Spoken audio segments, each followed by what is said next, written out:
قال الملأ الذین استکبروا من قومہ، تو ان کی قوم میں جو لوگ سردار تھے نا، سردار چودھری وڈیرے، استکبروا، جنہوں نے کیا کیا؟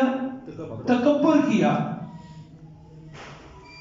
یہ مال دولت جو ہے نا، یہ انسان کے دماغ میں شیطانیت بھر دیتا ہے، اور وہ دوسرے انسان کو انسان نہیں سمجھتا.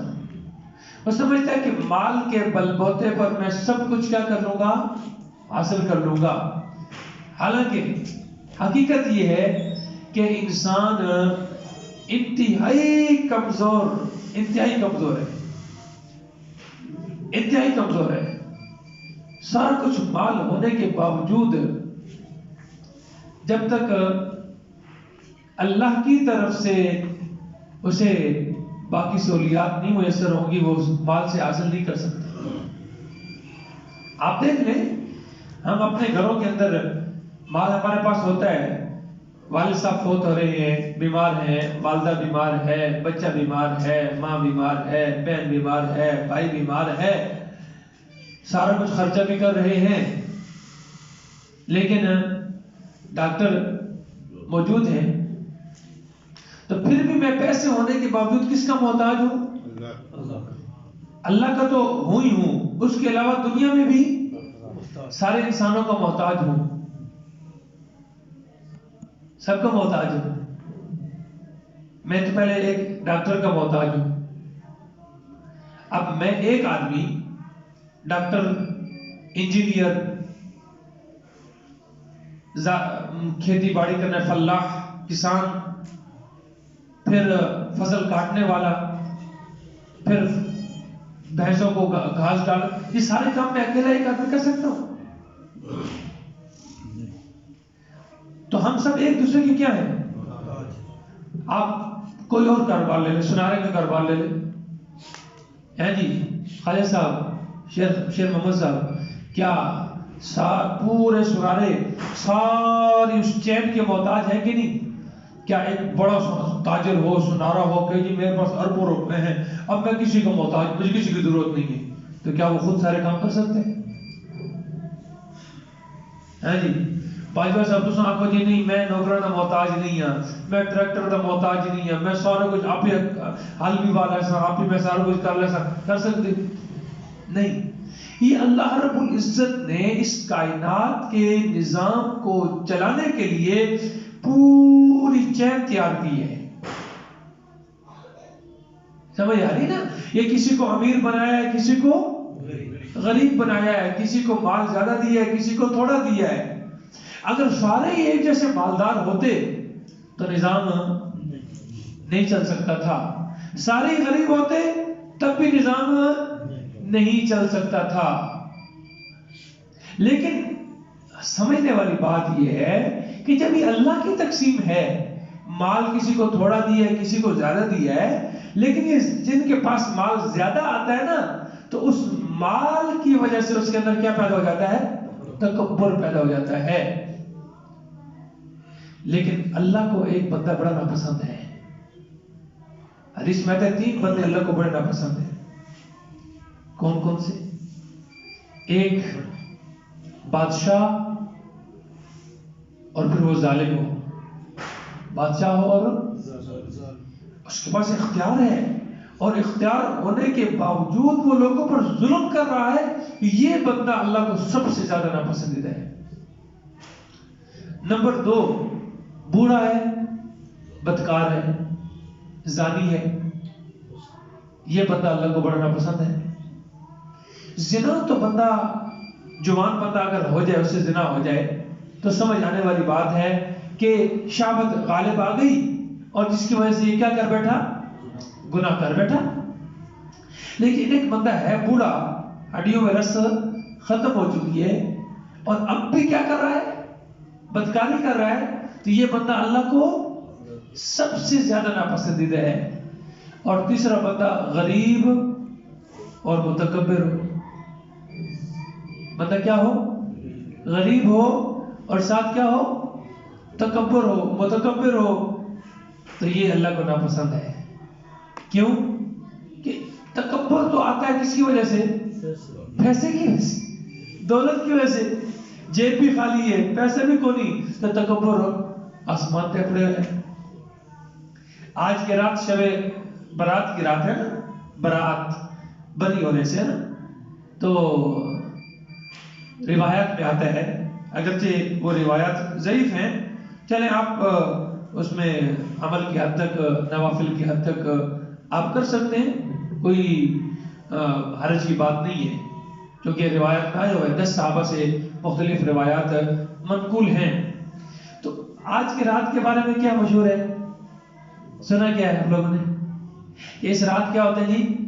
نامہ اعمال لکھے جاتے ہیں اور گناہوں کی بخشش ہوتی ہے، یہ ہوتا ہے، ٹھیک ہے نا؟ لیکن حدیث میں اسی جگہ پر نا ایک حدیث میں آیا ہے کہ 7 بندے ایسے ہیں جن کی اس رات میں بھی بخشش نہیں ہوتی۔ مشرک کون؟ مشرک کون ہوتے ہیں؟ اللہ کی ذات اور صفات میں مخلوق میں سے کسی کو اللہ کے برابر سمجھنا ہے، یعنی بیٹے اللہ بھی دے سکتا ہے اور مخلوق میں سے فلاں بھی دے سکتا ہے، اللہ بھی کھوٹی قسمت کھڑی کرتا ہے اور بڑی امام بھی، میں آپ کو نام لے کر بتاؤں نا تو اسی واضح ہوگی بات، کیونکہ کرتے ہیں نا، معاشرے میں ہو رہا ہے، یہ باتیں ہو رہی کہ نہیں ہو رہی؟ اور عزت دینے والا اللہ بھی ہے اور سیال شریف والا بھی ہے، پیر سیال لاجپال کہتے ہیں کہ نہیں کہتے؟ نعرے لگتے ہیں کہ نہیں لگتے؟ تو یہ لاجپال کا مطلب کیا ہے؟ عزت دینے والا۔ عزت دینے والا کون ہے؟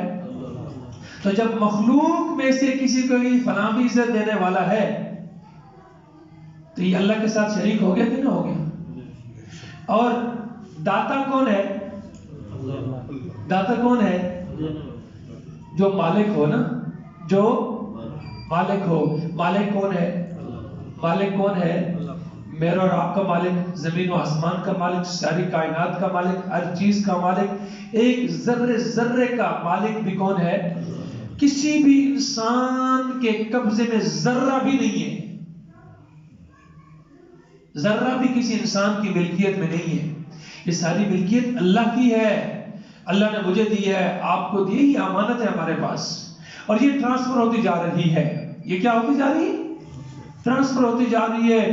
آپ میں سے کوئی آدمی بھی 7 ذرہ برابر بھی نہیں لے کے جائیں گے۔ کیا لے کر جائیں گے؟ کوئی ایک بندہ خود ایمانداری سے یہ حقیقت اگر سمجھ آ جائے تو خدا کی قسم ہم کامیاب ہو جائیں گے۔ آج تک کوئی بندہ ایک کوڑی پھٹی بھی ساتھ لے کر گیا ہو، ایک پیسہ ساتھ لے کر گیا ہو مرتے وقت، مرنے کے بعد اسے ہم نے اس کے ساتھ کوئی پیسہ بھیج دیا ہو، کوئی ڈالر، کوئی پاؤنڈ، کوئی ریال، کوئی درہم، کوئی فلاں، کوئی ایک چیز بھی بھیجی ہو ساتھ، کوئی روٹی بھیج دی ہو ساتھ، قبرستان تک لے کر جاتے ہیں، فروٹ لے کے جاتے ہیں، بعض علاقوں میں نے دیکھا ہے، یہاں نہیں ہے، بعض علاقوں میں ہے کہ وہ دانے بھی ساتھ لے کر جاتے ہیں، ایک بوری دانے دی لا کے جانے میں، اور پھر وہ غریبوں بعد ادھر وہ اسقاط کرتے ہیں۔ اور یہ پٹھانوں کے اندر اور رواج ہے، الگ الگ رواج ہے، ہر علاقے کے نا الگ الگ دستور ہے۔ وہ سارا کچھ میت تو کچھ بھی نہیں لے کر گئی، کیا لے کر گئی ہے ساتھ؟ کیا لے کر گئی ساتھ؟ جب یہ ہم اپنی آنکھوں سے دیکھ رہے ہیں، اپنے آنکھوں سے خود اپنے ہاتھوں سے اپنے باپ کو قبر میں اتار کر آئے اور باپ نے ایک چورنی بھی ساتھ نہیں لی، سب کچھ پیچھے چھوڑ گئے، اور پیچھے پتر لڑتے پہ برال لڑتے پہ آپس سے، تو میں نے گھٹیا زمین دیتی ہے تو آپ ودیا زمین رکھ لئیے، تو نے سڑک کے کنارے، اچھا پہلے تقسیم ہوگی، عجیب بات ہے نا، دیکھیں مال کتنا بڑا فتنہ ہے، پہلے تقسیم ہو گئی۔